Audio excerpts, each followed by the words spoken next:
Now I'm taking my next example. Say 2x plus 3y is equal to 5. My first equation is 2x plus 3y is equal to 5.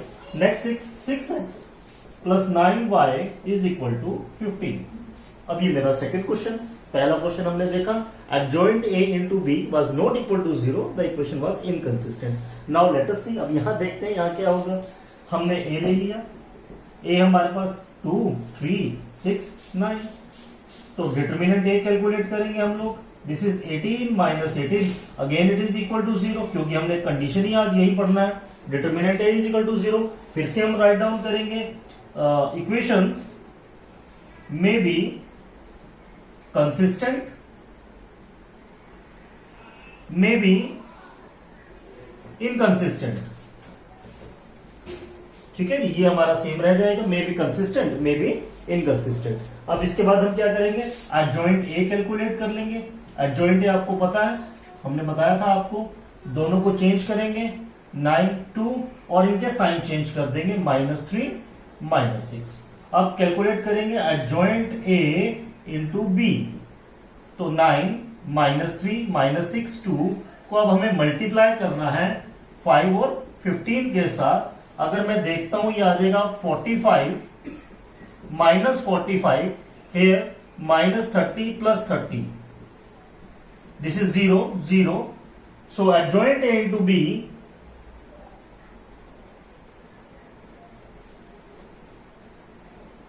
adjoint A into B is equal to 0. So equation is consistent and have infinite solution. Equation हमारी consistent है और उसके infinite solution हमारे पास में होंगे. Infinite माने बहुत सारे सॉल्यूशन होंगे. अब इसको हमें सोल्व क्या करना है, इनफाइनाइट कौन सा सॉल्यूशन अब यहाँ पे हम लोग कैरी करेंगे. अब आपने ये ध्यान रखना है, आपको याद होगा कुछ इस तरह से स्टेटमेंट हमारे पास 10th क्लास में भी था, जहां पे इनफाइनाइट मैनी सॉल्यूशन के लिए हमने पढ़ा था. यही लीनियर इक्वेशन 2 वेरिएबल था. वहां पे हम लोग सोल्व करने के लिए फिर क्या करते थे, y को या x को किसी एक वेरिएबल को हम k लेट कर लेते थे, वेरिएबल लेट कर लेते थे, अनदर वेरिएबल जिसको हम कुछ भी कंसीडर कर सकते हैं. तो मैं यहां पे भी करूंगा let y is equal to k. के इनफाइनाइट सॉल्यूशन है, एक सॉल्यूशन y के लिए k हो गया. तो 2x plus 3y y is replaced by k is equal to 5. 2x is equal to 5 minus 3k and the value of x will be 5 minus 3k upon 2. So there are two solutions now. The set of solution is 5 minus 3k upon 2 and k. The value of x and y. जैसे जैसे आप k को change करेंगे, मान लीजिए कि आपने 0 ले लिया तो x की वैल्यू 5/2 आ जाएगी. k को 1 ले लेंगे, x की वैल्यू 1 आ जाएगी. k को 2 ले लेंगे, x की वैल्यू -1/2 आ जाएगी. कितने भी वैल्यूज हम यहाँ पे ले सकते हैं. k को हमने एक ऐसा वेरिएबल लेट कर लिया, एक ऐसा अजम्पशन हमने ले लिया कि कोई भी वैल्यू k को जस्टिफाई कर सकती है. ठीक है, आई होप मेरी बात आप समझ रहे होंगे. अगर adjoint A into B equal to 0 हुआ तो हमारे पास इक्वेशन कंसिस्टेंट होंगी क्योंकि उसके इनफाइनाइट सॉल्यूशन होंगे. फिर हम क्या करेंगे, x या y दोनों में से किसी एक को, ये मर्जी है आपकी. मैंने यहाँ पे y को लिया, y को मैंने यहाँ पे k कंसीडर कर लिया. तो 2x plus 3k 5, x की वैल्यू आ गई. जैसे जैसे इसका मीनिंग यहाँ पे क्या निकलता है, जैसे जैसे k को हम चेंज करेंगे ऐसे ऐसे ही, मतलब y का वैल्यू मिल रहा है हमें. अगर y का वैल्यू मिल रहा है हमें तो k को यहाँ पे भी सेम सिमिलरली हमें चेंज करना है तो x का वैल्यू भी हमारे पास में आ जाएगा. कोई एक यूनिक सॉल्यूशन यहाँ पे नहीं है, इनफाइनाइट सॉल्यूशन हमारे पास में. यूनिक होता तो एक डेफिनेट वैल्यू यहाँ पे आता 1, 2, 3, -4 या कुछ भी हो सकता है. एक डेफिनेट एक ही वैल्यू आता. अब k का मतलब है आप कितनी भी values, infinite number of values आप अज्यूम कर सकते हैं तो इनफाइनाइट x की वैल्यूज भी हमारे पास में सिमिलरली आ जाएंगी. This is set of infinite solutions. हाँ जी, अब हम लोग ले रहे हैं यहाँ पे एक 3/3 का सॉल्यूशन. अभी हमने 2/2 के 2 सॉल्यूशन पढ़े हैं. अभी 3/3 का एक स्टेटमेंट ले लेते हैं. Suppose 2x minus y plus 3z is equal to 1. 2x minus y plus 3z is equal to 1. X plus 2y minus z, x plus 2y minus z say equal to 2. x plus 2y minus z equal to 2 and 5y minus 5z। मैं एक example ले रहा हूं यहां पे 5y minus 5z is equal to 3। ये मेरे पास में एक स्टेटमेंट है। अब 3/3 के लिए जाएंगे, स्टेटमेंट थोड़ा सा लेंदी है, ठीक है। तो उसी तरह से हमें करना है। सबसे पहले a हम लेंगे यहाँ पे 2 माइनस 1 3 1 2 माइनस 1, क्योंकि x का कंपोनेंट नहीं है तो 0 5 माइनस 5। आई होप आपको a समझ में आ रहा होगा, ठीक है। तो उसके बाद हम कैलकुलेट करेंगे डिटरमिनेंट a 2 दिस 2, ये आपको सबको मालूम है, -10 plus 5 plus 1 -5 plus 3 5, so it will be 2 into -5, 1 into -5 -5 plus 15, this is -10 -5 plus 15। तो finally I can say determinant A हमारे पास में कितना आ गया, 0 आ गया, ठीक है। ये सिंपली हमने डिटरमिनेंट ए कैलकुलेट किया, ये हमारा 0 आ गया। फिर से वही statement, may be consistent, may be inconsistent.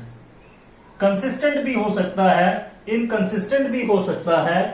अब ये हमें चेक करने के लिए ये कंसिस्टेंट है या इनकंसिस्टेंट है, हमें क्या करना होगा बताइए जी। हमें कैलकुलेट करना होगा एडजॉइंट ए इंटू बी। मुझे एडजॉइंट ए इंटू बी को कैलकुलेट करना है, ठीक है। अब यहां पे तो ये 0 आ गया, आई थिंक मुझे इसका अब नीड नहीं है, मैं इसको रब कर दे रहा हूं, ठीक है। तो यहां पे मैं राइट डाउन कर लेता हूं, यहां पे determinant A is equal to 0, मैंने ये राइट डाउन कर लिया। अब मुझे एडजॉइंट ए निकालना है, एडजॉइंट ए, ठीक है। आपको मैंने एक शॉर्ट ट्रिक बताया था एडजॉइंट ए निकालने के लिए, उसी ट्रिक का मैं यहां पे यूज करूंगा। यहां से मैं स्टार्ट करूंगा 2, फिर ये नीचे 5, ऊपर -1 2 5 -1 और एंड करेंगे 2 पे आकर के। उसके बाद ये -1 -5 3 -1, फिर ये फर्स्ट 1 0 2 1, और फिर फर्स्ट यहां पे जब ये कंप्लीट हो जाएगा ये 2 5 -1 2, इसको हम लोग यूज करेंगे, ठीक है बेटा। तो अब यहां पे देखते हैं, ये हमारे पास first cycle -10 plus 5, it is -5, then here 15 -5 10, now here 1 -6 -5, now here 0 plus 5 -10 3 plus 2 5, now here 5 0 -10 4 plus 1 5, this is adjoint A। I hope कि आपको adjoint A समझ में आ गया होगा। ये हमने पहले भी शॉर्ट ट्रिक का यूज किया था। नाउ अब मुझे फाइंड आउट क्या करना है, मुझे फाइंड आउट करना है एडजॉइंट ए इंटू बी। तो मैं एडजॉइंट ए इंटू बी ले लेते हैं यहां पे।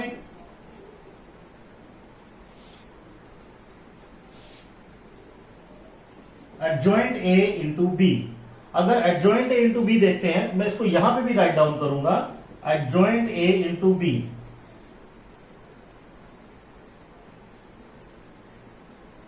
अभी रिजल्ट देखते हैं हमारे पास में क्या आएगा, -5 10 -5 5 -10 5 5 -10 5, और हमें इसको मल्टीप्लाई करना है 1 2 3 के साथ। If I see -5 plus 20 -15, 5 -20 plus 15, then 5 -20 plus 15. So I can see here adjoint A into B is equal to, this is 15 minus 15 0, again this is 0, this is 0. So I can say adjoint A into B is equal to 0। तो यहां पे हम लोग write down कर देते हैं 0 0 0 adjoint A into B। और अगर adjoint A into B मेरे पास में 0 है तो हम इसको क्या कहेंगे, इनफाइनाइट सॉल्यूशन। और साथ ही लिख देंगे यहां पे consistent, infinite solution and consistent. I hope ये बात आपको समझ में आ रही होगी। यहां पे इतना सब होने के बाद अभी मुझे इसको रब करना पड़ेगा, क्योंकि क्वेश्चन को अभी थोड़ा सा और मुझे आगे कैरी करके लेके जाना है। ये आपने आई होप नोट डाउन कर लिया होगा, अदरवाइज आप थोड़ा सा रिव्यू करेंगे, रिपीट करेंगे, देखेंगे इसको, तो ये आप कर पाएंगे। और जस्ट सिंपल मल्टीप्लीकेशन आपने करना है यहाँ पे।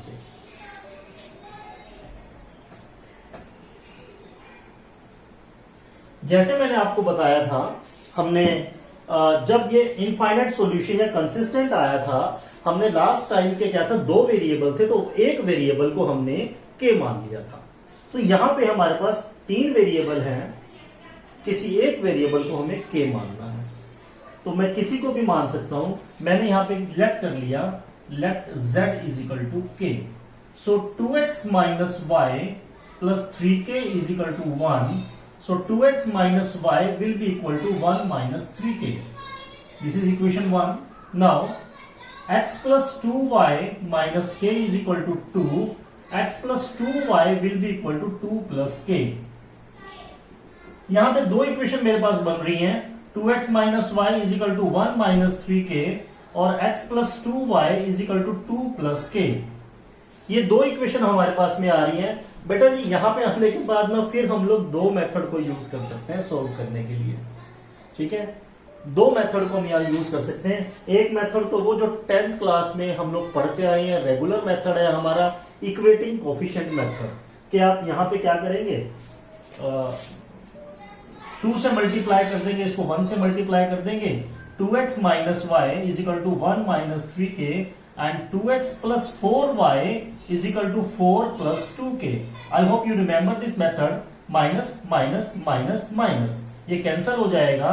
Minus 5y will be equal to this is minus 3 minus 5k and I can say 5y will be equal to 3 plus 5k and the value of y is 3 plus 5k upon 5। z की value हमारे पास कितना हमारे पास में आया k, y का value कितना बन गया 3 प्लस 5k अपॉन 5। और अगर मैं इस वैल्यू को इसी इक्वेशन में किसी भी एक इक्वेशन में पुट कर दें तो हमारे पास x का वैल्यू भी आ जाएगा। तो वन मेथड इज दिस। ठीक है बेटा, सिंपली इक्वेटिंग कोफिशिएंट से x y की वैल्यू हम कैलकुलेट कर लेके z ऑलरेडी हम लोग एज्यूम कर चुके हैं। लेकिन एक मेथड हमारे पास और भी है। वो मेथड में हमारे पास क्या रहेगा, हम इसको सोल्व नहीं करेंगे, हम वापस मैट्रिक्स के मेथड पे आ जाएंगे। जो मैट्रिक्स हमने पढ़ा था, मैट्रिक्स हमने क्या पढ़ा था, p ले लेंगे यहां पे हम लोग 2 माइनस 1 1 2। तो determinant p 4 plus 1 this is equal to 5, not equal to 0, unique solution. Adjoint p आपके पास में ये तो सेम रहेगा, यहां पे साइन चेंज हो जाएंगे, प्लस 1 माइनस 1। और x के लिए हमारे पास p इनवर्स इंटू क्यू, तो 1 upon determinant p into adjoint p into Q. 1 upon determinant p is 5 and for adjoint p मैंने जैसे अभी किया ये 2 1 minus 1 2 and the value of k, what is the value of k? The value of k is 1 minus 3k and 2 plus k. Just आप इसको multiply करेंगे, you will be getting your answer. This is 2 minus 6k plus 2 plus k minus 1 plus 3k plus 4 plus 2k. So my answer here will be 1 by 5, 4 minus 5k and this is 3 plus 5k.